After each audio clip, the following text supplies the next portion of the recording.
ತುಂಬ ಜನ ಚರ್ಚೆ ಮಾಡ್ತಿರೋದೇನು ಅಂದರೆ, ದೇವರಾಜ ಅರಸು ಅವರು ಹಾವನೂರು ಆಯೋಗದ ವರದಿಯನ್ನು ಜಾರಿಗೆ ತರೋಕ್ಕೆ ತೋರಿಸಿದಂತಹ ದಿಟ್ಟತನವನ್ನು ಸಿದ್ದರಾಮಯ್ಯನವರು ಕಾಂತರಾಜು ಆಯೋಗದ ವರದಿಯನ್ನು ಜಾರಿಗೆ ತರೋಕ್ಕೆ ತೋರಿಸಲಿಲ್ಲ ಅನ್ನೋ ಥರದ್ದು, ಅದನ್ನು ಸಮರ್ಥಿಸ್ಕೊಳ್ಳಿಲ್ಲ, ಅದನ್ನು ಜಾರಿಗೆ ತರಲಿಲ್ಲ ಅನ್ನೋ ಥರದ್ದು ವಾದಗಳು ಸರ್. ನೋಡಿ, ಇದು ಭಾಳ, ಆದರೆ ಇದನ್ನು ಒಂದು ಗೆರೆ, ಒಂದು ಸ್ಟ್ರೈಟಾಗಿ ಇದನ್ನು ನೋಡಬೇಕಾಗಿಲ್ಲ ಅಂತ, ನೋಡಬಾರ್ದಂತ ನನ್ನ ಪ್ರಕಾರ. ಯಾಕೆಂದರೆ ನಾನು ಆಗಲೇ ಅದನ್ನು ಹೇಳಿದೆ, ಅವರ ಕಾಲದ ಸಮಾಜ ಬೇರೆ, ಇವರ ಕಾಲದ ಸಮಾಜ ಬೇರೆ, ಆ ಕಾಲದ ರಾಜಕೀಯ ಪರಿಸ್ಥಿತಿ ಬೇರೆ, ಈ ಕಾಲದ ರಾಜಕೀಯ ಪರಿಸ್ಥಿತಿ ಬೇರೆ. ಇದನ್ನು ಈ ಹಿನ್ನೆಲೆಯಲ್ಲೇ ನಾವು ನೋಡಬೇಕಾಗುತ್ತೆ ಅಂತ. ಯಾಕೆಂದರೆ ನೋಡಿ, ಮೊದಲಿಗೆ ಭೂ ಸುಧಾರಣೆಯನ್ನು ಜಾರಿಗೆ ತಂದರು. 74ರಲ್ಲಿ ಭೂ ಸುಧಾರಣೆ ಜಾರಿಗೆ ಬಂತು, 77ರಲ್ಲಿ ಹಾವನೂರು ಆಯೋಗದ ವರದಿ ಇಂಪ್ಲಿಮೆಂಟ್ ಆಯಿತು. ಇದರಿಂದ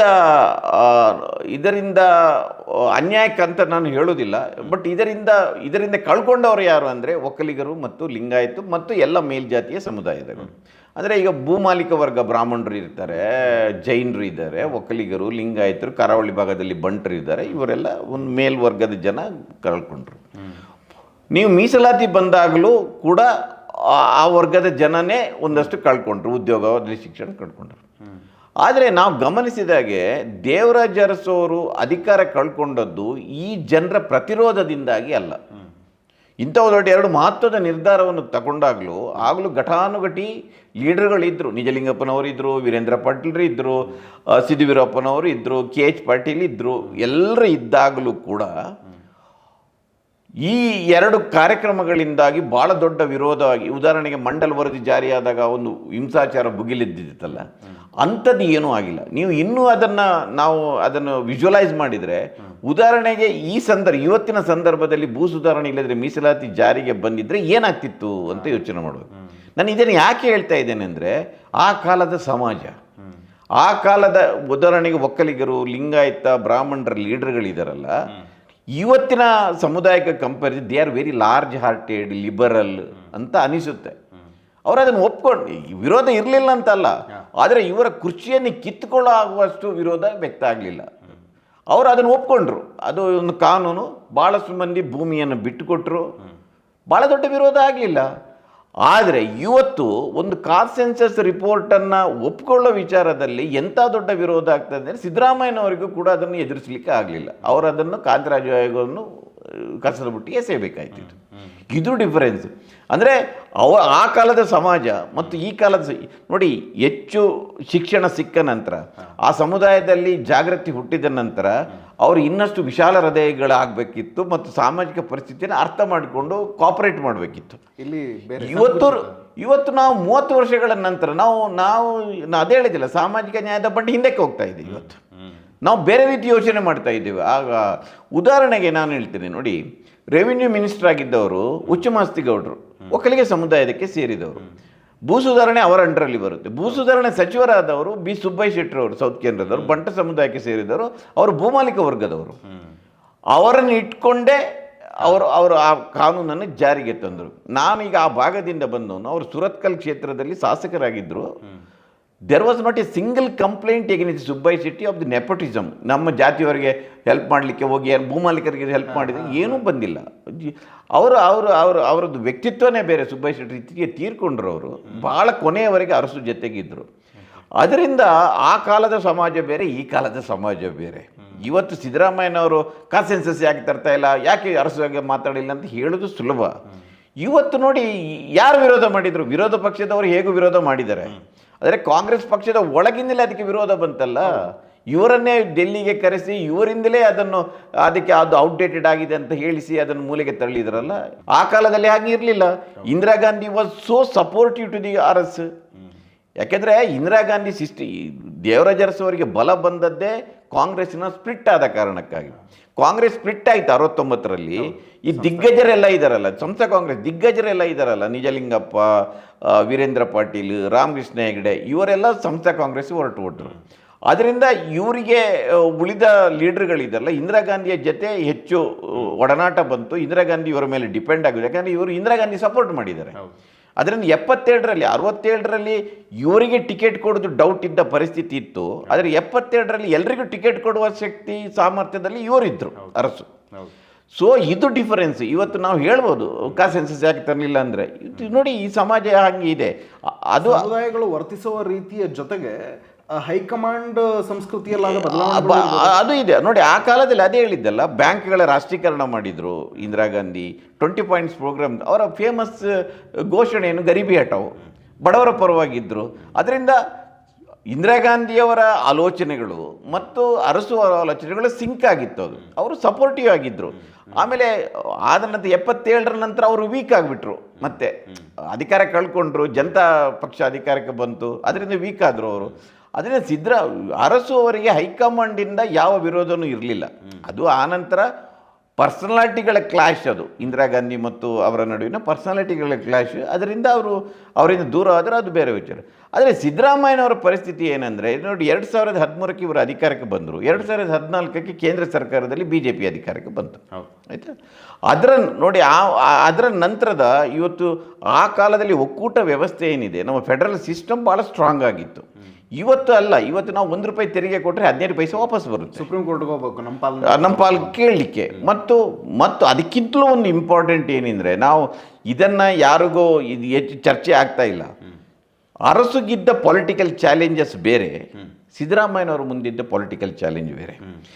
ನೀವು ಇವತ್ತು ಇಲೆಕ್ಷನ್ನಲ್ಲಿ ಭಾಳ ದೊಡ್ಡ ಇಶ್ಯೂ ಏನು, ಕೋಮುವಾದ, ಆಯಿತಾ. ಆಮೇಲೆ ಕ್ರೋನಿ ಕ್ಯಾಪಿಟಲಿಸಮ್, ಅದಾನಿ ಅಂಬಾನಿ ಅಂತ ನಾವು ಏನು ಹೇಳ್ತೇವೆ, ಇದು ಶುರುವಾಗಿರೋದು 90s ನಂತರ. 91ನಲ್ಲಿ ಮನಮೋಹನ್ ಸಿಂಗ್ ಹೊಸ ಆರ್ಥಿಕ ನೀತಿ ಅಂತಂದರು, 92ರಲ್ಲಿ ಬಾಬ್ರಿ ಮಸೀದಿ ಡೆಮಾಲಿಷ್ ಆಯಿತು. ಒಂದರಲ್ಲಿ ಕ್ರೋನಿ ಕ್ಯಾಪಿಟಲಿಸಮ್ ಹುಟ್ಟು, ಇನ್ನೊಂದರಲ್ಲಿ ಕೋಮುವಾದ ಹುಟ್ಟಿತು, ಆಯಿತಾ. ಇವತ್ತು ಇಲೆಕ್ಷನಲ್ಲಿ ಚರ್ಚೆ ಆಗ್ತಾ ಇರೋದು ಅದು. ಆದರೆ ಈ ಚಾಲೆಂಜಸ್ ದೇವರಾಜ ಅರಸುಗೆ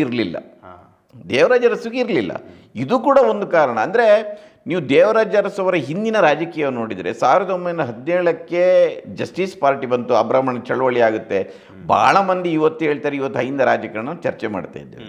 ನೀವು ಇತಿಹಾಸವನ್ನು ತೆಗೆದು ನೋಡಿದರೆ 1970ರಲ್ಲಿ LG ಹಾವನೂರು ಅವರ ನೇತೃತ್ವದಲ್ಲಿ ಹಿಂದುಳಿದ ಜಾತಿಗಳ ಸಮ್ಮೇಳನ ಆಗಿತ್ತು. ಅವರು ಉತ್ತರ ಕರ್ನಾಟಕದ ಭಾಗ ಎಲ್ಲ ಸುತ್ತಾಡಿ ಅದನ್ನು ಮಾಡಿದ್ದಾರೆ ಅವರು. 1973ರಲ್ಲಿ ಇದೇ ಬ್ಯಾಂಗ್ಳೂರಿನಲ್ಲಿ ಹಿಂದುಳಿದರು, ದಲಿತರು ಮತ್ತು ಅಲ್ಪಸಂಖ್ಯಾತರ ಸಮ್ಮೇಳನ ಮಾಡ್ತಾರೆ. ಇಂದಿರಾ ಗಾಂಧಿಯನ್ನು ಕರೆಸಿ ಉದ್ಘಾಟನೆ ಮಾಡ್ತಾರೆ. ದೇವರಾಜ ಅರಸು ಅವರು ಅಧ್ಯಕ್ಷರು. ಅದಕ್ಕೆ ಅಹಿಂದ ಅಂತ ಲೇಬಲ್ ಕೊಟ್ಟಿಲ್ಲ ಅವರು. ಆದರೆ ಆ ಸಮುದಾಯದ ಸಂಘಟನೆಗಳು LG ಹಾವನೂರು ಇರಲಿ, KH ರಂಗನಾಥ್ ಇರಲಿ, ಬಸವಲಿಂಗಪ್ಪನವರು ಇರಲಿ, ಈ ಎಲ್ಲ ಲೀಡರ್ಗಳ ಮೂಲಕ ಅದು ನಡೀತಾ ಇತ್ತು. ನಡೆದಿಲ್ಲ ಅಂತ ಹೇಳಲಿಕ್ಕಾಗೋದಿಲ್ಲ. ಅದರಿಂದ ನೋಡಿ, 72ರ ಚುನಾವಣೆಯಲ್ಲಿ ದಲಿತರು, ಅಲ್ಪಸಂಖ್ಯಾತರು, ಹಿಂದುಳಿದ ಜಾತಿಗಳಿಗೆ 133 ಸೀಟ್ ಕೊಟ್ಟಿದ್ರು. ಅದಕ್ಕಿಂತ ಮುಂಚೆ ಒಂದು 50-60 ಇರ್ಬೋದೇನೋ, 60-70 ಏನೋ ಇರ್ಬೋದು ಅಷ್ಟೇ. 133ರಲ್ಲಿ 93 ಮಂದಿ ಈ ಸಮುದಾಯದವರು ಇಲೆಕ್ಟ್ ಆಗಿ ಬಂದಿದ್ದಾರೆ. ನಿಮಗೆ ಹಂಗಿದ್ರೆ ಭೂ ಸುಧಾರಣಾ ಕಾಯ್ದೆ ಆಗಿರ್ಬೋದು, ಇದೆಲ್ಲವೂ ಈಸಿ ಆಗಿದ್ದು. ಅದನ್ನ ಹೇಳಿದ್ದು 52ರಿಂದ 72 ಇದೆಯಲ್ಲ, ಅವರು ಕೂತ್ಕೊಂಡು ಭಜನೆ ಮಾಡಿದ್ದಲ್ಲ, ಅವರು ಈ ಸಮಾಜವನ್ನು ಸ್ಟಡಿ ಮಾಡಿದ್ದಾರೆ. ನನಗೆ ಮೊದಲು ನನ್ನ ಸರ್ಕಾರದ ಒಳಗಡೆ ನನಗೆ ಸಪೋರ್ಟ್ ಮಾಡುವ ಒಂದು ಸಿಸ್ಟಮ್ ಇರಬೇಕು. ಈ ಜನ ಇಲ್ಲಿ ಬಂದರೆ, ಉದಾಹರಣೆಗೆ ವೀರಪ್ಪ ಮೊಯ್ಲಿ ಅವರು ಸುಮ್ಮನೆ ಕಾರ್ಕಳದಲ್ಲಿ ಲಾ ಪ್ರಾಕ್ಟೀಸ್ ಮಾಡಿದ್ರೆ ಸೈಕಲಲ್ಲಿ ಹೋಗ್ತಾ ಇದ್ರಂತೆ. ಒಂದು ದಿವಸ ನೋಡಿ ಅವ್ರನ್ನ ಕರೆಸಿ ಅವರಿಗೆ ಟಿಕೆಟ್ ಕೊಡ್ತಾರೆ, ವೀರಪ್ಪ ಮೊಯ್ಲಿ ಅವರಿಗೆ. ಜನಾರ್ದನ್ ಪೂಜಾರಿ ಅವರು 77ರಲ್ಲಿ ಲೋಕಸಭೆಗೆ ಕೊಂಡಾಗ ಅವರು ಸುಮ್ಮನೆ ಜನಾರ್ದನ್ ಅಂತ ಬೋರ್ಡ್ ಹಾಕ್ಕೊಂಡು ವಕೀಲಗಿರಿ ಅಂತ ಅವ್ರನ್ನ ತರ್ತಾರೆ. ದೇವೇಂದ್ರ ಗಾಳಪ್ಪ ಅಂತ ಒಬ್ಬ ಲಂಬಾಣಿ ಅವ್ರನ್ನ ಕರ್ಕೊಂಡು ಬರ್ತಾರೆ. ಸೊ ಮಲ್ಲಿಕಾರ್ಜುನ ಖರ್ಗೆ, ಬಂಗಾರಪ್ಪ, ಇವರನ್ನೆಲ್ಲ ಕರ್ಕೊಂಡು ಬಂದು ನೋಡಿ, MY ಗೋರ್ಪಡೆ ದೇವರಾಜ ಅರಸು ಅವರದ್ದು ಫೈನಾನ್ಸ್ ಮಿನಿಸ್ಟ್ರು. ಈಗ ದೇವರಾಜ ಅರಸು ನಾವು ಎಲ್ಲ ಹೇಳ್ಬೋದು, ದೇವರಾಜ ಅರಸು ಸುಮ್ಮನೆ ಆಗಿಲ್ಲ, ಅವರಿಗೆ ಒಂದು ಸ್ಟ್ರಾಂಗ್ ಆದ ಆ ರೀತಿಯ ನೋಡಿ, ಆ ಕಾಲದಲ್ಲಿ ಆ ಕ್ಯಾಬಿನೆಟಲ್ಲಿ ಇರುವವರು ಎಲ್ಲರೂ ಕೂಡ ಚೀಫ್ ಮಿನಿಸ್ಟರ್ ಆಗೋ ಪೊಟೆನ್ಷಿಯಲ್ ಇದ್ದವರು. ಬಸವಲಿಂಗಪ್ಪ ಪೊಟೆನ್ಷಿಯಲ್ ಇದ್ದವರು. ಇವತ್ತು ಖರ್ಗೆ ಹೆಚ್ಚು ಕಡಿಮೆ ಆದರೆ ನಾಳೆ ದೇಶದ ಪ್ರಧಾನಿಯೂ ಆಗ್ಬೋದು, ಆ ಮಟ್ಟಕ್ಕೆ ಇದ್ದಾರೆ. ಧರ್ಮ್ ಸಿಂಗ್ ಮುಖ್ಯಮಂತ್ರಿನೇ ಆದರು, ವೀರಪ್ಪ ಮೊಯ್ಲಿ ಮುಖ್ಯಮಂತ್ರಿ ಆದರು, ಬಂಗಾರಪ್ಪ ಮುಖ್ಯಮಂತ್ರಿ ಆದರು. ಆದರೆ ಅವರು ಆರಿಸಿ ತೆಗೆದ ಆ ನಾಯಕರು ಕೂಡ ಏನು ಜೊಳ್ಳು ಏನಲ್ಲ. ಸೊ ಆ ಸಪೋರ್ಟಿಂದಾಗಿ ಅವರಿಗೆ ಅದನ್ನು ಇಂಪ್ಲಿಮೆಂಟ್ ಮಾಡಲಿಕ್ಕೆ ಸಾಧ್ಯ ಆಯಿತು. ಇದು ಕೂಡ ಇವತ್ತು ಸಿದ್ದರಾಮಯ್ಯವ್ರಿಗೆ ಯಾಕೆ ಆಗ್ತಾಯಿಲ್ಲ, ಸಿದ್ದರಾಮಯ್ಯ ಯಾಕೆ ಆಗ್ತಾಯಿಲ್ಲ ಅಂದರೆ, ಆ ಕಾಲದಲ್ಲಿ ಅಂಥ ಘಟಾನುಘಟಿ ನಾಯಕರು ಕೂಡ ಅವರ ಸಪೋರ್ಟಿಗಿದ್ದರು. ಇನ್ನೊಂದು ವಿಚಾರ, ಇನ್ನೊಂದು ಅವರು ಆರಿಸಿ ತೆಗೆದಂತಹ ನಾಯಕರು ಅಂತ ಏನು ಹೇಳಿದ್ರಿ, ಅದರಲ್ಲಿ ಸಾಮಾಜಿಕ ನ್ಯಾಯದ ವಿಚಾರವಾಗಿ ದುಡಿದಂಥವರು ಅಥವಾ ಕೊಡುಗೆ ನೀಡಿದಂಥವರು ಸಿದ್ದರಾಮಯ್ಯನವ್ರನ್ನ ಹೋಲಿಸ್ಕೊಂಡ್ರೆ ತೀರಾ ಕಡಿಮೆ ಅನ್ಸುತ್ತಾ? ಇಲ್ಲ ಅಲ್ಲ, ಅದು ನೋಡಿ, ಅವರು ಇದನ್ನೆಲ್ಲ ಮುಖ್ಯಮಂತ್ರಿಗಳಾಗಿದ್ರು, ವೀರಪ್ಪ ಮೊಯ್ಲಿ ಮುಖ್ಯಮಂತ್ರಿ ಆಗಿದ್ರು, ಧರ್ಮಸಿಂಗ್ ಮುಖ್ಯಮಂತ್ರಿ ಆದ್ರು, ಬಂಗಾರಪ್ಪ ಆಗಿದ್ರು. ಬಂಗಾರಪ್ಪನವರು ತಕ್ಕ ಮಟ್ಟಿಗೆ ಅವ್ರ ಕೊಡುಗೆಗಳು. ಬಟ್ ಸಿದ್ದರಾಮಯ್ಯನವರ ಮಟ್ಟಿಗೆ ಹೋಲಿಸ್ಕೊಂಡ್ರೆ ಅಲ್ಲ, ಸಿದ್ದರಾಮಯ್ಯ ಅಂದ್ರೆ ಅವರಿಗೆಲ್ಲ ದೀರ್ಘಾವಧಿಗೆ ಅವರಿಗೆ ಮುಖ್ಯಮಂತ್ರಿ ಆಗ್ಲಿಕ್ಕೆ ಅವಕಾಶ ಸಿಗ್ಲಿಲ್ಲ. ಅದಕ್ಕಿಂತಲೂ ಮುಖ್ಯವಾಗಿ ನೋಡಿ, 72 ಬಂದಾಗಲೇ ಅರಸು ಅವರಿಗೆ ತಲೆಯಲ್ಲಿತ್ತು. ಅದು ಭೂ ಸುಧಾರಣೆ ಆಗಲಿ, ಇಲ್ಲದಿದ್ದರೆ ಹಾವನೂರು ಆಯೋಗದ ವರದಿ ಆಗಲಿ, ಇಲ್ಲದಿದ್ದರೆ ಮಲವರೋ ಪದ್ಧತಿಯ ನಿಷೇಧ ಮಾಡೋದಾಗಲಿ, ಜೀತ ವಿಮುಕ್ತಿ ಮಾಡೋದಾಗಲಿ, ಇದೆಲ್ಲವನ್ನು ಕೂಡ ಅವರ ತಲೆಯಲ್ಲಿತ್ತು. ಅದನ್ನು ಇಂಪ್ಲಿಮೆಂಟ್ ಮಾಡಬೇಕಾದ್ರೆ ನನ್ನ ಬುಡವನ್ನು ಗಟ್ಟಿ ಮಾಡ್ಕೊಳ್ಬೇಕಂತ. ಅದಕ್ಕಾಗಿ ಇವ್ರನ್ನೆಲ್ಲ ತಂದು ಇವರಿಗೆ ಅವಕಾಶಗಳನ್ನು ಕೊಟ್ಟರು. ಅದಕ್ಕೆ ಕಂಪೇರ್ ಮಾಡುವಾಗ ಒಂದು ಸಂಪುಟದಲ್ಲಿದ್ದ ಅವರಿಗೆ ಬೆಂಬಲ, ಇನ್ನೊಂದು ಸಮಾಜದಲ್ಲಿರುವ ಬೇರೆ ಬೇರೆ ಜಾತಿಗಳು ಅವರಿಗೆ ತೋರಿಸಿದ ಬೆಂಬಲ, ಇನ್ನೊಂದು ನೋಡಿ, ಮುಖ್ಯಮಂತ್ರಿ ಅಂದರೆ ಬರೀ ಮುಖ್ಯಮಂತ್ರಿ ಅಲ್ಲ, ಮುಖ್ಯಮಂತ್ರಿ ಕಚೇರಿ. ಆ ಕಾಲದ ಬ್ಯೂರೋಕ್ರಾಟಿಕ್ ಸಿಸ್ಟಮ್ ಹೇಗಿತ್ತು ಅಂದರೆ, ಉದಾಹರಣೆಗೆ ಅರಸು ಅವರ ಸಾಧನೆಯ ಚರ್ಚೆ ಆದಾಗಲೇ ಇಬ್ಬರು ಅಧಿಕಾರಿಗಳ ಹೆಸರು ಮತ್ತೆ ಮತ್ತೆ ಚಾಲ್ತಿ ಬರುತ್ತೆ. ಒಬ್ಬರು JC ಲಿನ್ ಅಂತ, ಇನ್ನೊಬ್ಬರು ಚಿರಂಜೀವಿ ಸಿಂಗ್ ಅಂತ. ಇವರು ಅರಸುನ ಪ್ರಾರಂಭದಿಂದಲೂ ಅವರ ಮುಖ್ಯಮಂತ್ರಿ ಕಚೇರಿಯಲ್ಲಿದ್ದವರು. ಇವತ್ತಿಗೂ ಚಿರಂಜೀವಿ ಸಿಂಗ್ ಬಗ್ಗೆ ಅಂಥದ್ದೊಂದು ಸಾರ್ವತ್ರಿಕವಾಗಿ ಒಂದು ಗೌರವದ ಅಭಿಪ್ರಾಯ ಇದೆ. Is very good officer, very ಪಕ್ಷಾತೀತವಾಗಿ ಇದೆ. ಆದರೆ ಇವತ್ತು ಸಿದ್ದರಾಮಯ್ಯನವರ ಸುತ್ತ ಇರುವ ಅಧಿಕಾರಿಗಳು ಆ ಮಟ್ಟದವರು ಇದ್ದಾರಾ ಅಂತ ನಾವು ಹುಡುಕಿದ್ರೆ ದುರ್ಬಿನಲ್ಲಿ ಹುಡುಕಬೇಕು. ಇವತ್ತು ಆ ಕಾಲದ ಮುಖ್ಯಮಂತ್ರಿ ಕಚೇರಿ ಮತ್ತು ಈ ಕಾಲದ ಮುಖ್ಯಮಂತ್ರಿ ಕಚೇರಿಯನ್ನು ಹೋಲಿಕೆ ಮಾಡಲಿಕ್ಕೆ ಅಂದರೆ, ನೀವು ಡಿಜನರೇಷನ್ ಎನ್ನುವುದು ಇದೆಯಲ್ಲ, ಅದು ಬ್ಯೂರೋಕ್ರಸಿಯಲ್ಲೂ ಆಗಿದೆ, ಪಾಲಿಟಿಕ್ಸ್ನಲ್ಲೂ ಆಗಿದೆ, ಮಾಧ್ಯಮದಲ್ಲೂ ಆಗಿದೆ, ಸಮಾಜದಲ್ಲೂ ಆಗಿದೆ. ಸಿದ್ದರಾಮಯ್ಯನವರು ಈ ಸಿಸ್ಟಮ್ ನಡುವೆ ಕೆಲಸ ಮಾಡಬೇಕಾಗುತ್ತೆ. ಇವತ್ತು ಆ ಕಾಲದ ಸಿಸ್ಟಮ್ ಆಗಿರಲಿಲ್ಲ, ಅದೊಂದು ಮಾಡೆಲ್ ಆಗಿತ್ತು. ಒಳ್ಳೆ ಅಧಿಕಾರಿಗಳಿದ್ದರು, ಒಳ್ಳೆ ಸಂಪುಟದ ಸಹೋದ್ಯೋಗಿಗಳಿದ್ದರು, ಸಮಾಜದಲ್ಲಿರೋ ಜನರು ಕೂಡ ಸ್ವಲ್ಪ ಲಿಬರಲ್ ಆಗಿದ್ದರು, ಹೈಕಮಾಂಡ್ ಅವರ ಪರವಾಗಿತ್ತು. ಸಿದ್ದರಾಮಯ್ಯನವರಿಗೆ ಆ ಎಲ್ಲ ಸೌಲಭ್ಯಗಳಿದೆಯಾ ಎನ್ನುವುದೊಂದು ಪ್ರಶ್ನೆ ಇದೆ ಇವತ್ತು. ಅದರಿಂದ ಅರಸು ಮಾಡಿದ್ದನ್ನು ಇವರೇ ಯಾಕೆ ಮಾಡಿಕೊಡ್ಲಿಕ್ಕಾಗಿಲ್ಲ ಅಂದರೆ, ಈ ಕಾರಣಕ್ಕಾಗಿ ಅವ್ರಿಗೆ ಕಷ್ಟ ಆಗಿರ್ಬೋದು ಅಂತ ನನಗೆ ಅನಿಸಿದ್ದು. ಹಾಗಾಗಿ ಆ ಕಾಲದ ಸವಾಲುಗಳ ಬೇರೆ, ಈ ಕಾಲದ ಸವಾಲುಗಳು ಬೇರೆ. ನೋಡಿ, ಇದೆಲ್ಲದರ ನಡುವೆ ನಾವು ಮತ್ತೆ ಚರ್ಚೆ ಮಾಡಿದಾಗೆ ಕೋಮುವಾದದ್ದು ದೊಡ್ಡ ಇಶ್ಯೂ ಇದೆ. ಇವತ್ತು ನೀವು ಏನೇ ಸಾಧನೆ ಮಾಡಿದ್ರು ಕೊನೆಗೆ ಇಲೆಕ್ಷನ್ ಬಂದಾಗ ಹಿಂದೂ ಮುಸ್ಲಿಂ ಬಂದುಬಿಡುತ್ತೆ. ಹೌದು. ಈಗ 2013ರಿಂದ 2018ರವರೆಗಿನ ಸಿದ್ದರಾಮಯ್ಯ ಅವರ ಅವಧಿ ಈಗೆಲ್ಲರೂ ಹೇಳ್ತಾರೆ ಒಳ್ಳೆ ಗೌರ್ಮೆಂಟ್. ಹಾಗಾದರೆ ಮತ್ತೆ ಯಾಕೆ ಇಲೆಕ್ಟ್ ಆಗಿಲ್ಲ? 2018ರಲ್ಲಿ ಯಾಕೆ ಇಲೆಕ್ಟ್ ಆಗಿಲ್ಲ? ಯಾಕೆ ಇಲೆಕ್ಟ್ ಮಾಡಿಲ್ಲ? ಇವತ್ತು ಎಲ್ಲ ಹೇಳ್ತಾರಲ್ಲ, ಉಳಿದವರು ಬಿಡಿ, ವಿರೋಧ ಪಕ್ಷದ ನಾಯಕ ಅಶೋಕ್ ಅಸೆಂಬ್ಲಿಯಲ್ಲಿ ಹೇಳ್ತಾರೆ ನಮಗೆ 2013ರಿಂದ 2018ರ ಮುಖ್ಯಮಂತ್ರಿ ಬೇಕು ಸಿದ್ದರಾಮಯ್ಯನವರಂತ. ಆಗ ನೀವು ಯಾಕೆ ವಿರೋಧ ಮಾಡಿದ್ರೆ ಅವರನ್ನು? ಅದು ಬೆಸ್ಟ್ ಗೌರ್ಮೆಂಟ್ ಆಗಿದ್ದರೆ ಯಾಕೆ ಮತ್ತೆ ಅವರು ರೀಎಲೆಕ್ಟ್ ಆಗಿಲ್ಲ ಅಂದರೆ, ಇಲೆಕ್ಷನ್ ಬಂದಾಗ ಸರ್ಕಾರದ ಸಾಧನೆಗಳ ಚರ್ಚೆ ನಡೆದಿಲ್ಲ. ಸಿದ್ದರಾಮಯ್ಯ ಹಿಂದೂ ವಿರೋಧಿ, ಸಿದ್ದರಾಮಯ್ಯ ಮೀನು ತಿಂದು ದೇವಸ್ಥಾನಕ್ಕೆ ಹೋದರು, ಇವರು ನಾಮ ಅಳಿಸಿ ಹಾಕಿಬಿಟ್ರು, ಹಿಂದೂ ವಿರೋಧಿ ಅಂದರೆ ಇವತ್ತು ದೇವರಾಜ ಅರಸವರಿಗೆ ಆ ಕಷ್ಟಗಳಿರಲಿಲ್ಲ. ಇವ್ರಿಗೆ ಇಷ್ಟೆಲ್ಲ ಕಾರ್ಯಕ್ರಮಗಳನ್ನು ಮಾಡಿದ್ರು. ನೋಡಿ, ಈಗ ನೀವು ಇದು ಸಿದ್ದರಾಮಯ್ಯನವರು ಒಬ್ಬರಿಗಿರೋ ಸವಾಲಲ್ಲ, ಬರೀ ಕರ್ನಾಟಕಕ್ಕೆಲ್ಲ 100%. ಇದು ರಾಷ್ಟ್ರ ಮಟ್ಟದಲ್ಲಿ ಸವಾಲಿದೆ. ಇವತ್ತು ಕ್ರೋನಿ ಕ್ಯಾಪಿಟಲಿಸಮ್ ಇದ್ದು ಮತ್ತು ಕೋಮುವಾದದ್ದು ರಾಷ್ಟ್ರ ಮಟ್ಟದಲ್ಲಿ ಚರ್ಚೆ ಇದೆ. ಕ್ರೋನಿ ಕ್ಯಾಪಿಟಲಿಸಮ್ಮು ಹೇಗೆ ಇವತ್ತಿನ ಪ್ರಭುತ್ವವನ್ನು ಅದು ಪೋಷಿಸ್ತಾ ಇದೆ, ಅದರ ಮನಿ ಮಸಲ್ಗಳನ್ನು ಸದೃಢ ಮಾಡ್ತಾ ಇದೆ. ಇನ್ನೊಂದು ಭಾವನಾತ್ಮಕವಾಗಿ ಕೋಮುವಾದ ಅವರಿಗೆ ಹೇಗೆ ಹೆಲ್ಪ್ ಆಗ್ತಾ ಇದೆ ಎನ್ನುವುದು ಇವತ್ತಿನ ರಾಜಕಾರಣದಲ್ಲಿ ಭಾಳ ದೊಡ್ಡ ಚರ್ಚೆ. ಅದು ಈ ಚಾಲೆಂಜ್ ದೇವರಾಜ ಅರಸಿಗೂ ಅವ್ರಿಗೆ ಇರಲಿಲ್ಲ ಅಂತ. ಅವರಿಗೆ ನೋಡಿ, ದೇವರಾಜ ಅರಸು ಆ ಕಾರಣದಿಂದಾಗಿ ಅವರು ಯಾವ ಕಾರ್ಯಕ್ರಮ ಮಾಡಿದರೂ ಕೂಡ ಅದರಿಂದ ನನಗೆ ರಾಜಕೀಯ ಲಾಭ ಬರಬೇಕಂತ ಮಾಡಿಲ್ಲ. 100% ಅದು ಅವರ ಮೊದಲ ಬಜೆಟಲ್ಲಿ 72 ಮತ್ತು ಕಂಟಿನ್ಯೂಸ್ 2-3 ವರ್ಷ ರಾಜ್ಯ ತೀವ್ರವಾದ ಬರ ಪರಿಸ್ಥಿತಿಯನ್ನು ಎದುರಿಸಿತ್ತು. ಆಯಿತಾ? ಆ ಕಾಲದಲ್ಲಿ ಬಜೆಟಿನ 30-40% ದುಡ್ಡನ್ನು ಅವರು ಬರ ಪರಿಹಾರಕ್ಕೆ ಕೊಟ್ಟಿದ್ದಾರೆ ಅಂತ. ಇವತ್ತು ನಾವು ಮನ್ರೇಗಾ ಬಗ್ಗೆ ಚರ್ಚೆ ಮಾಡ್ತಾ ಇದ್ದೇವಲ್ಲ, ಮನ್ರೇಗಾ ಮೊದಲು ಜಾರಿಗೆ ಮಾಡಿದ್ದು, ಉದ್ಯೋಗ ಖಾತ್ರಿ ಯೋಜನೆಯನ್ನು ಜಾರಿ ಮಾಡಿದ್ದು ದೇವರಾಜ ಅರಸು ಅವರು. ಆಗ ಅದಕ್ಕೆ ಹೆಸರಿದ್ದದ್ದು ಕೂಲಿಗಾಗಿ ಕಾಳು ಅಂತ. 100 ದಿನದ ಉದ್ಯೋಗವನ್ನು ಯಾರಿಗೆ ಉದ್ಯೋಗ ಇಲ್ಲ ಗ್ರಾಮೀಣ ಪ್ರದೇಶ ಅವರಿಗೆ ಕೊಡಬೇಕು ಅಂತ, ಕೂಲಿಗಾಗಿ ಕಾಳು. ಓಲ್ಡ್ ಏಜ್ ಪೆನ್ಷನ್ ತಂದವರು ಅವರು, ವಸತಿ ಯೋಜನೆಯನ್ನು ತಂದವರು ಅವರು. ಅದರ ನಂತರ ನೀವು ಯಲ್ಲಪ್ಪ ರೆಡ್ಡಿ ಅವರು ಬರೆದಿದ್ದಾರೆ ಎಲ್ಲೋ ಒಂದು ಕಡೆ, ವೃಕ್ಷ ಸಂರಕ್ಷಣಾ ಕಾಯ್ದೆಯನ್ನು ತರ್ತಾರೆ. ಈ ಕಾಡಿನಲ್ಲಿ ಹೋಗಿ ಮರಗಳನ್ನು ಕಡಿದು ಉರುವಲುಗೆಲ್ಲ ತರ್ತಾರಲ್ಲ, ಅದನ್ನು ತಡೆ ಕಾಯ್ದೆ ತರ್ತಾರೆ. ಅದಕ್ಕೆ ವಿರೋಧ ಬಂದಾಗ ಹೇಳ್ತಾರಂತೆ ಒಂದು ಕಡೆ, ಅದು ಯಲ್ಲಪ್ಪ ರೆಡ್ಡಿಯವರು ಬರೆದಿದ್ದಾರೆ, ನನ್ನ ಮುಖ್ಯಮಂತ್ರಿ ಪದವಿ ಬೇಕಾದರೂ ಹೋಗಲಿ, ನಾನು ಇದನ್ನು ವಾಪಸ್ ತಗೊಳ್ಳೋದಿಲ್ಲ ಅಂತ ಹೇಳ್ತಾರೆ. ನಾವು ನಮ್ಮ ಮುಂದಿನ ಜನ್ರೇಷನ್ಗೆ, ನಮ್ಮ ಹುಡುಗರಿಗೆ, ಮಕ್ಕಳಿಗೆ ಕಾಡನ್ನು ನೋಡಲಿಕ್ಕಾದ್ರೂ ಕಾಡು ಉಳಿಸಯ್ಯ ಅಂತ ಹೇಳ್ತಾರಂತೆ. ಅಂದರೆ ಅವರ ಕಮಿಟ್ಮೆಂಟು. ಇವತ್ತಿನ ಪರಿಸರ ನಾಶದ ಬಗ್ಗೆ ನಾವೆಲ್ಲ ಮಾತಾಡ್ತೇವೆ, ಬರೀ ಅವರು ಭೂ ಸುಧಾರಣೆ ತಂದರು, ಮೀಸಲಾತಿ ಕೊಟ್ಟು ಅಷ್ಟಲ್ಲ, ಅವರದ್ದು ಯೋಜನೆಗಳನ್ನು ನೋಡಿದರೆ, ಸೋಷಿಯಲ್ ಸೆಕ್ಟರಿಗೆ ಕೊಟ್ಟ ಯೋಜನೆ ನೋಡಿದರೆ ಭಾಳ ದೊಡ್ಡ ಒಂದು ಕಾಂಟ್ರಿಬ್ಯೂಷನ್ ಇದೆ. ಸಿದ್ದರಾಮಯ್ಯವರು ಸ್ವಲ್ಪ ಡಿಫರೆಂಟ್, ಅದು ನಾನು ಹೇಳ್ತೀನಿ ನೋಡಿ. ನನಗೆ ಒಮ್ಮೆ ನಂಜುಂಡಸ್ವಾಮಿ ಹೇಳ್ತಾಯಿದ್ರು, ಇರಿಗೇಷನ್ ಪ್ರಾಜೆಕ್ಟ್ಸ್ಗಳನ್ನು ದೇವರಾಜ ಅರಸು ಅವರು ನೆಗ್ಲೆಕ್ಟ್ ಮಾಡಿದರು ಅಂತ. ಅಂದರೆ ಸೋಷಿಯಲ್ ಸೆಕ್ಟರ್ಗೆ ಹೆಚ್ಚು ಇನ್ವೆಸ್ಟ್ ಮಾಡಿದರು ಅವರು. ಯಾಕೆ ಮಾಡಿದರು? ಇರಿಗೇಷನ್ಗೆ ದುಡ್ಡು ಕೊಟ್ಟರೆ ಅದು ಒಕ್ಕಲಿಗರು, ಲಿಂಗಾಯತರಿಗೆ ಮಾತ್ರ ಹೋಗುತ್ತೆ. ಸೋಷಿಯಲ್ ಸೆಕ್ಟರ್ಗೆ ಹೋದರೆ ಒಂದು 70% 80% ಜನರಿಗೆ ಹೆಲ್ಪ್ ಆಗುತ್ತೆ, ನೆಗ್ಲೆಕ್ಟ್ ಮಾಡಿದರು ಅಂತ ಹೇಳ್ತಾರೆ. ಇರ್ಬೋದಾ ಏನೋ ಗೊತ್ತಿಲ್ಲ ನನಗೆ. ನಾನು ಸಿದ್ದರಾಮಯ್ಯನವರು ಮತ್ತು ಕಂಪೇರ್ ಮಾಡಿ ನೋಡಿದ್ರೆ, ಸಿದ್ದರಾಮಯ್ಯನವರ 6 ಬಜೆಟ್ಗಳಲ್ಲೂ ನಾನು ಕೂತಿದ್ದೀನಿ ಅದು ಪ್ರಿಪರೇಷನ್ನ ಎಕ್ಸಸೈಸಲ್ಲಿ. ಈ ಇರಿಗೇಷನ್ನ ಪ್ರಶ್ನೆ ಬಂದಾಗ ನನಗೆ ಅರಸು ನೆನಪಾಗ್ತಾ ಇದ್ರು, ಇವರು ಹಂಗೆ ಮಾಡ್ತಾರೆ ಏನೋ ಅಂತ, ಇರಿಗೇಷನಿಗೆ ಕಡಿಮೆ ಕೊಡಿ, ಅದನ್ನು ಮಾಡುವಂತ. ಆದರೆ ಬೇಕಾದರೆ ಯಾರಾದರೂ ಆಫೀಸರ್ಸ್ಗಳ ಹತ್ರ ಇವತ್ತು ಕೇಳಿ, ಮತ್ತು ಬಜೆಟಲ್ಲಿ ಇದೆ ಅದು. ಅವರು ಹೇಳ್ತಾ ಇದ್ರು ನೋಡಿ, ಯಾವುದಕ್ಕೂ ಕಡಿಮೆ ಮಾಡಿದ್ರೆ ಇರಿಗೇಷನಿಗೆ ಕಡಿಮೆ ಮಾಡಬಾರದು ಅಂತ. ನಾನು ದೇವರಾಜ ಅರಸು ಹಿಂಗೆ ಮಾಡ್ತಾಯಿದ್ರು, ಇವರು ಯಾಕೆ ಹಿಂಗೆ ಮಾಡ್ತಾರೆ ಅಂತ ಯೋಚನೆ ಮಾಡ್ತಾ ಇದ್ದೆ ನಾನು. ಆದರೆ ಸಿದ್ದರಾಮಯ್ಯನವರು ಈ ರೀತಿ ಯೋಚನೆ ಮಾಡಿದರು ನೋಡಿ. 13ರಿಂದ 18ರವರೆಗಿನ ಆ ವರ್ಷದ ಅವಧಿಯಲ್ಲಿ 60,000 ಕೋಟಿ ಇರಿಗೇಷನ್ ಕೊಡ್ತಾರೆ ಅವರು.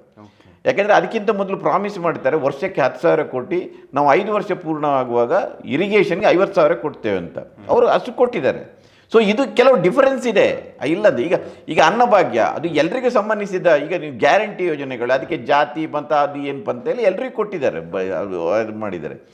ಆದ್ದರಿಂದ ಆ ಕಾಲದ ಚಾಲೆಂಜಸ್ ಬೇರೆ, ಈ ಕಾಲ ನೋಡಿ. ಆ ಕಾಲದಲ್ಲಿ ಜನಸಂಖ್ಯೆ ಕಡಿಮೆ ಇತ್ತು, ಇನ್ಫ್ರಾಸ್ಟ್ರಕ್ಚರ್ ಈ ಮಟ್ಟದಲ್ಲಿ ಅಗತ್ಯ ಇರಲಿಲ್ಲ. ಇವತ್ತು ಇನ್ಫ್ರಾಸ್ಟ್ರಕ್ಚರ್ ಡೆವಲಪ್ಮೆಂಟ್ ಮಾಡೋದು ದೊಡ್ಡ ಚಾಲೆಂಜ್. ಇವತ್ತು ಉದ್ಯೋಗದ ಭಾಳ ದೊಡ್ಡ ಸಮಸ್ಯೆ ಇದೆ. ಆ ಕಾಲದಲ್ಲಿ ಅಂಥ ದೊಡ್ಡ, ಹಾಗೆ ನೋಡಿದರೆ ಎಲೆಕ್ಟ್ರಾನಿಕ್ ಸಿಟಿಗೆ ಶಂಕುಸ್ಥಾಪನೆ ಮಾಡಿದ್ದು ದೇವರಾಜ ಅರಸು ಕಾಲದಲ್ಲಿ. ಭಾಳ ಮಂದಿ ಮರೆತು ಬಿಟ್ಟಿದ್ದಾರೆ ಅದನ್ನು. ಇವರು ಇಂಡಸ್ಟ್ರಿ ಮಿನಿಸ್ಟರ್ ಆಗಿದ್ದರು, ಮಾಡಿದ್ದಾರೆ. ಆದರೆ ಇಂಥ ನೋಡಿ, ನಾವು ಗ್ಯಾರಂಟಿ ಯೋಜನೆಯಲ್ಲಿ ಯುವ ನಿಧಿ ಬಗ್ಗೆ ಮಾತಾಡ್ತೇವೆ. ನಿರುದ್ಯೋಗ ಸ್ಟೈಪಂಡ್ರಿ ಸ್ಟಾರ್ಟ್ ಮಾಡಿದ್ದು ದೇವರಾಜ ಅರಸು. ನಿರುದ್ಯೋಗಗಳಿಗೆ ಸ್ಟೈಪಂಡ್ರಿ ಕೊಡ್ತಾಯಿದ್ರು ಅವರು. ಅದರಿಂದ ಕೆಲವು ಇದೆ. ಆದರೆ ನಾನು ಮತ್ತೆ ಹೇಳ್ತಾ ಇರೋದು, ಇವತ್ತು ಸಿದ್ದರಾಮಯ್ಯನವರ ಎದುರಿಗಿರುವ ಚಾಲೆಂಜಸ್ಗಳು ಬೇರೆ ಅಂತ. ಇವತ್ತು ಉದ್ಯೋಗವನ್ನು ಸೃಷ್ಟಿ ಮಾಡೋದು ಭಾಳ ದೊಡ್ಡ ಚಾಲೆಂಜು. ಉದ್ಯೋಗವನ್ನು ಸೃಷ್ಟಿ ಮಾಡಬೇಕಾದ್ರೆ ನೀವು ಈಗ ನೋಡಿ, ಬ್ಯಾಂಕ್ಗಳದ್ದು ರಾಷ್ಟ್ರೀಕರಣ ಹೋಗಿ ಈಗ ಖಾಸಗೀಕರಣ ಆಗ್ತಾ ಇದೆ. ಅದರಿಂದ ಇಂಡಸ್ಟ್ರಿಗಳು ಖಾಸಗಿ ನೋಡಿ, ಆ ಕಾಲದಲ್ಲಿ ಪಬ್ಲಿಕ್ ಸೆಕ್ಟರಲ್ಲಿ ಭಾಳಷ್ಟು ಇಂಡಸ್ಟ್ರಿಗಳು ಕರ್ನಾಟಕ ಬೆಂಗಳೂರಿನಲ್ಲೇ ಇತ್ತು. ಇವತ್ತು ಇಲ್ಲ. ಇವತ್ತು ಖಾಸಗಿ ರಂಗ ಕ್ಷೇತ್ರವನ್ನು ಅನಿವಾರ್ಯವಾಗಿ ಖಾಸಗಿ ಕ್ಷೇತ್ರಕ್ಕೆ ನೀವು ಬೆಂಬಲ ಕೊಡಲೇಬೇಕಾದ್ರೆ, ಯಾಕೆಂದರೆ ಉದ್ಯೋಗ ಬೇಕಾಗುತ್ತೆ. ಸೊ ಜನ್ರೇಷನ್ ಚೇಂಜ್ ಆದಾಗ, ಕಾಲ ಚೇಂಜ್ ಆದಾಗ ಆ ಕಾಲಕ್ಕೆ ತಕ್ಕಾಗಿ ನಡ್ಕೊಳ್ಬೇಕಾಗುತ್ತೆ. ಈ ಚಾಲೆಂಜ್ ಕೂಡ ಸಿದ್ದರಾಮಯ್ಯನವರ ಮುಂದೆ ಇದೆ ಇವತ್ತು ಅಂತ ನನಗೆ ಅನಿಸ್ತದೆ. ಅದರಲ್ಲಿ ಕಂಪೇರ್ ಮಾಡುವಾಗ ಇದನ್ನು ಈ ದೃಷ್ಟಿಯಿಂದ ನೋಡಬೇಕಾಗುತ್ತೆ. ಸರ್, ಸಿದ್ದರಾಮಯ್ಯನವರು ಇವಾಗ ಅತ್ಯಂತ ದೀರ್ಘಾವಧಿಯ CM ಕಂಟಿನ್ಯೂ ಆಗ್ತಾ ಇದ್ದಾರೆ. ಈ ಸಂದರ್ಭದಲ್ಲಿ ಸಿದ್ದರಾಮಯ್ಯನವರು ಇನ್ನೂ ಯಾವ ಕೆಲಸಗಳನ್ನ, ಬಹುಮುಖ್ಯವಾದ ಕೆಲಸಗಳು ಇಂಥವಿದಾವೆ ಮಾಡಬೇಕು ಅನ್ನೋದು ಯಾವುದಾದ್ರು ರೀತಿಯ ನಿರೀಕ್ಷೆಗಳಿದಾವೆ ಅಂತ? ನೋಡಿ, ಉದಾಹರಣೆಗೆ ಭೂ ಸುಧಾರಣೆ ಇವತ್ತಿನ ಭೂ ಸುಧಾರಣೆ ಕಾಯ್ದೆ ಇದು ನೋಡಿದರೆ ಅದರ ಸ್ಕೆಲಿಟನ್ ಮಾತ್ರ ಇದೆ. ಅದಕ್ಕೆ ತಿದ್ದುಪಡಿಗಳೇ ಆಗ್ತಾ ಆಗುವುದು. ಇವತ್ತು ಕೃಷಿ ಭೂಮಿಯನ್ನು ಪರ್ಚೇಸ್ ಮಾಡಲಿಕ್ಕೆ ಒಂದಷ್ಟು ರಿಸ್ಟ್ರಿಕ್ಷನ್ಸ್ಗಳಿತ್ತು. ಆ ರಿಸ್ಟ್ರಿಕ್ಷನ್ಗಳನ್ನು ಎಲ್ಲವನ್ನು ಕೂಡ ಇವತ್ತು ಸಡಿಲಗೊಳಿಸ್ತಾ ಬಂದು ಇವತ್ತು ಹಳ್ಳಿಗಳಲ್ಲಿ ರಿಯಲ್ ಎಸ್ಟೇಟ್ ಶುರುವಾಗಿದೆ. ಮೊದಲೆಲ್ಲ ಎಲ್ರಿಗೂ ಹೋಗಿ ಕೃಷಿ ಭೂಮಿಯನ್ನು ಖರೀದಿ ಮಾಡಲಿಕ್ಕೆ ಆಗ್ತಾ ಇರಲಿಲ್ಲ. ದೇವೇಗೌಡ ಮುಖ್ಯಮಂತ್ರಿ ಆಗಿದ್ದ ಮೊದಲ ಅಮೆಂಡ್ಮೆಂಟ್ ಆಯಿತು, ಅದರ ಸೀಲಿಂಗನ್ನು ತೆಗೆದರು. ಅದು ಕಡಿಮೆ ಆಗುತ್ತೋ, ಕಾಂಗ್ರೆಸ್ಸು ಮಾಡಿದೆ, ಇವರು ಮಾಡಿದ್ದಾರೆ. ಸೊ ಹೀಗೆ ಆದರೆ ಕೃಷಿ ಭೂಮಿಯ ಪ್ರಮಾಣ ಕಡಿಮೆ ಆಗುತ್ತೆ. ಈ ಒಂದು ಕಾಲದಲ್ಲಿ ಉಳುವವನೇ ಒಡೆಯ ಅಂತ ಭೂಮಿ ಕೊಟ್ಟರು, ಇವತ್ತು ಉಳುವವರು ಇಲ್ಲ. ಭೂಮಿಯವರು ಒಡೆಯರಿದ್ದಾರೆ, ಬಟ್ ಆ ಒಡೆತನ ಕೂಡ ಬೇರೆಯವರ ಪಾಲಾಗುತ್ತೆ. ಇದು ದೊಡ್ಡ ಚಾಲೆಂಜ್. ಸೊ ಸಿದ್ದರಾಮಯ್ಯನವರು ಈ ಬಗ್ಗೆ ಭಾಳ ಸೀರಿಯಸ್ ಆಗಿ ಯೋಚನೆ ಮಾಡಬೇಕಾಗುತ್ತೆ. ಈಗ ದೇವನಹಳ್ಳಿ ಇನ್ಸಿಡೆಂಟ್ ಏನಾಗಿರೋದು, ಕೃಷಿ ಭೂಮಿಯಲ್ಲಿ ಅದನ್ನು ಎಕ್ವೈರ್ ಮಾಡಿ ಇಂಡಸ್ಟ್ರಿ ಕೊಡಬೇಕಂತ ಗಲಾಟೆ ಆಯಿತು, ಅದನ್ನು ಈಗ ವಾಪಸ್ ಕೊಟ್ಟಿದ್ದಾರೆ. ಅದು ನಡೀತಾನೆ ಇದೆ ಇಂಥದ್ದು. ಆದರೆ ಅದು ಅಷ್ಟು ಸುಲಭ ಇಲ್ಲ. ಭೂ ಸುಧಾರಣೆ ಕಾಯ್ದೆ ತಂದಷ್ಟು ಇದೆಲ್ಲ ಸುಲಭ ಇಲ್ಲ. ಯಾಕೆಂದರೆ ನೀವು ಕೃಷಿಯನ್ನು ಒಂದು ಲಾಭದಾಯಕ ವೃತ್ತಿಯನ್ನಾಗಿ ಮಾಡದೇ ಇದ್ದರೆ, ನೀವು ರೈತ ಒಳ್ಳೆ ರೇಟ್ ಸಿಕ್ಕರೆ ಅದನ್ನು ಮಾರಿಯೇ ಮಾರ್ತಾನೆ. ಇದೊಂದು ಚಾಲೆಂಜ್. ಭೂ ಸುಧಾರಣಾ ಕಾಯ್ದೆಯನ್ನು ಹೇಗೆ ಬಲಪಡಿಸಬೇಕು, ಈ ಮೂಲಕ ಕೃಷಿ ಕ್ಷೇತ್ರದಲ್ಲಿ ಏನು ಈಗ ಕೃಷಿ ಭಾಗ್ಯ ತಂದರು, ಅವರ ಕಾಲದಲ್ಲಿ ಕೃಷಿಗೆ ಸಂಬಂಧಿಸಿದಾಗೆ ಸುಮಾರು ಸುಧಾರಣಾ ಕಾರ್ಯಕ್ರಮಗಳಾಗಿದೆ. ಕೃಷಿ ಧಾರೆ ಆಗಿಬಿಡ್ತು, ಇಲ್ಲದ್ರೆ ಕ್ಷೀರಧಾರೆ, ಹೈನುಗಾರಿಕೆ ಸಾಲ ಮನ್ನಾ ಮಾಡಿರೋದು, ಇದೆಲ್ಲ ಆಗಿದೆ. ಆದರೆ ಭೂ ಸುಧಾರಣಾ ಕಾಯ್ದೆಯನ್ನು ಬಲಪಡಿಸುವ ಒಂದು ಚಾಲೆಂಜ್ ಅವರ ಮುಂದೆ ಇದೆ. ಇನ್ನೊಂದು ಮೀಸಲಾತಿ, ಉದಾಹರಣೆಗೆ ಮೀಸಲಾತಿ ಆಗ ಕೊಟ್ಟರು, ಇವತ್ತು ಮೀಸಲಾತಿ ಆಚೆಗೆ ನೋಡುವಂಥ ಪರಿಸ್ಥಿತಿ ಇದೆ. ಅಂದರೆ 2% ಸರ್ಕಾರಿ ಉದ್ಯೋಗ ಇರೋದು, ಖಾಸಗೀಕರಣಗೊಂಡ ನಂತರ ಕಾಂಟ್ರಾಕ್ಟ್ನಲ್ಲಿ ಉದ್ಯೋಗ ಕೊಡ್ತಾ ಇರೋದ್ರಿಂದ ಇವತ್ತು ಎಲ್ಲ ಕಾಂಟ್ರಾಕ್ಟ್ ಲೇಬರ್ಗಳು ಜಾಸ್ತಿ ಆಗಿದ್ದಾರೆ ಎಲ್ಲ ಸಂದರ್ಭದಲ್ಲಿ. ಅದರಿಂದ ಮೀಸಲಾತಿಯನ್ನು ನೀವು ಈಗ 2% ಉದ್ಯೋಗ, ಅದರಲ್ಲಿ 1% ಮೀಸಲಾತಿ ಇರೋದು, ಆ 1%ಗಾಗಿ ಇವರು ಹೊಡೆದಾಟಕೊಳ್ತಾ ಇದ್ದಾರೆ. ಮೀಸಲಾತಿ, ಒಳ ಮೀಸಲಾತಿ, ಎಡ ಬಲ, ಹಿಂದುಳಿದವರು, ಅತಿ ಹಿಂದುಳಿದವರು, ಇದೆಲ್ಲ ಚರ್ಚೆ ಆಗ್ತಾ ಇರೋದು ಈ 1% ಉದ್ಯೋಗಕ್ಕೆ. ನೀವು ಇವತ್ತು ಖಾಸಗಿ ರಂಗದಲ್ಲಿ ಮೀಸಲಾತಿ ಕೊಡೋ ಬಗ್ಗೆ ಯೋಚನೆ ಮಾಡಬೇಕಾಗುತ್ತೆ. ಒಂದದು ಮೀಸಲಾತಿ ಕ್ಷೇತ್ರದಲ್ಲಿ. ಇನ್ನೊಂದು ಇವರ ಮ್ಯಾನಿಫೆಸ್ಟೋದಲ್ಲೂ ಇದೆ, ಒಂದು ಕಾಸ್ಟ್ ಸೆನ್ಸಸ್ ಬಗ್ಗೆ ಇದೆ, ಇನ್ನೊಂದು ಮೀಸಲಾತಿಯ ಪ್ರಮಾಣವನ್ನು 75%ಗೆ ಏರಿಸ್ತೇವೆ ಅಂತ ಇವರು ಕಳೆದ ಚುನಾವಣೆಯಲ್ಲಿ ಪ್ರಣಾಳಿಕೆಯಲ್ಲಿ ಹೇಳಿದ್ದಾರೆ. ಅದು ಕಾಂಗ್ರೆಸ್ ಪಕ್ಷ ರಾಷ್ಟ್ರ ಮಟ್ಟದಲ್ಲಿ ಕೂಡ ಈ ಪ್ರಾಮಿಸನ್ನು ಮಾಡಿದೆ. ಸೊ ಸಿದ್ದರಾಮಯ್ಯನವರ ಎದುರಿಗಿರುವ ಚಾಲೆಂಜು ಭಾಳ ಮುಖ್ಯವಾಗಿ ಒಂದು, ಈ ಕೃಷಿ ಕಾಯ್ದೆಗಳನ್ನು ಇನ್ನಷ್ಟು ಬಲಪಡಿಸೋದು, ಭೂ ಸುಧಾರಣೆಯ ಕಾಯ್ದೆಯನ್ನು ಕೂಡ ಸೇರಿದಾಗಿ ಅದನ್ನು ಬಲಪಡಿಸೋದು.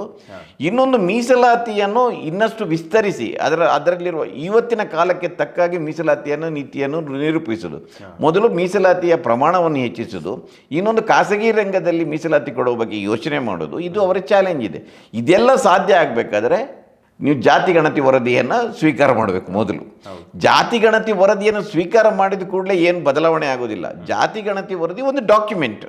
ಆ ಡಾಕ್ಯುಮೆಂಟಿನ ಆಧಾರದಲ್ಲಿ ಈಗ ಮೀಸಲಾತಿಯನ್ನು ನಾಳೆ ಹೈಕ್ ಮಾಡಿದೆ ಅಂತ ತಿಳ್ಕೊಳ್ಳಿ, ಕೋರ್ಟಿಗೆ ಹೋಗುತ್ತೆ. ಕೋರ್ಟ್ ಕೇಳುತ್ತೆ, where is the empirical data, ನಿಮ್ಮ ಹತ್ರ ಡಾಟಾ ಎಲ್ಲಿದೆ ಅಂತ.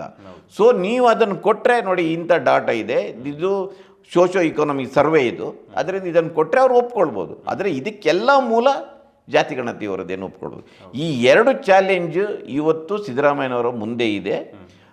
ಅವರು ಇನ್ನು 2 ವರ್ಷ ಅವಧಿ ಇದೆ, ಅವರೇ ಮುಖ್ಯಮಂತ್ರಿ ಆದರೆ 2 ವರ್ಷ ಅವಧಿ ಇದೆ.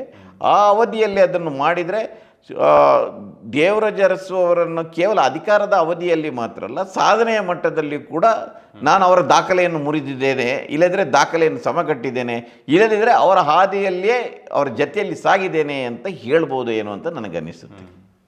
ಸೊ ಜಾತಿ ಗಣತಿಯನ್ನು ಜಾರಿ ಮಾಡಿದ್ರೆ, ಜಾತಿ ಗಣತಿಯನ್ನು ಒಪ್ಕೊಂಡು ಅದರ ನಂತರ ಈ ಮೀಸಲಾತಿಗೆ ಸಂಬಂಧಿಸಿದ ಕೆಲವು ನಿರ್ಧಾರಗಳಿದೆ.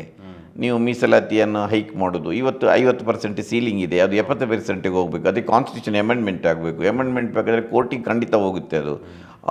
ಅದು ಭಾಳ ಮುಖ್ಯ ಮೂಲ. ಅದು ಮಾಡಿದರೆ ಅದು ಸಾಧ್ಯ ಆಗ್ಬೋದು ಅಂತ. Thank you sir. ಇಷ್ಟೊತ್ತು ನಮ್ಮ ಜೊತೆ ಕೂತು ಸಿದ್ದರಾಮಯ್ಯನವರು ಮತ್ತು ದೇವರಾಜ ಅರಸು ಅವರ ಬಗ್ಗೆ ಇಷ್ಟೊತ್ತು ನಮ್ಮ ಜೊತೆ ಮಾತನಾಡಿದ್ದಕ್ಕೆ, ಅವರ ರಾಜಕೀಯ ನಿಲುವುಗಳ ಬಗ್ಗೆ, ನೀತಿ ನಿರೂಪಣೆಗಳ ಬಗ್ಗೆ ನಮಗೆ ತಿಳಿಸ್ಕೊಟ್ಟಿದ್ದಕ್ಕೆ ತುಂಬ ಹೃದಯದ ಧನ್ಯವಾದಗಳು.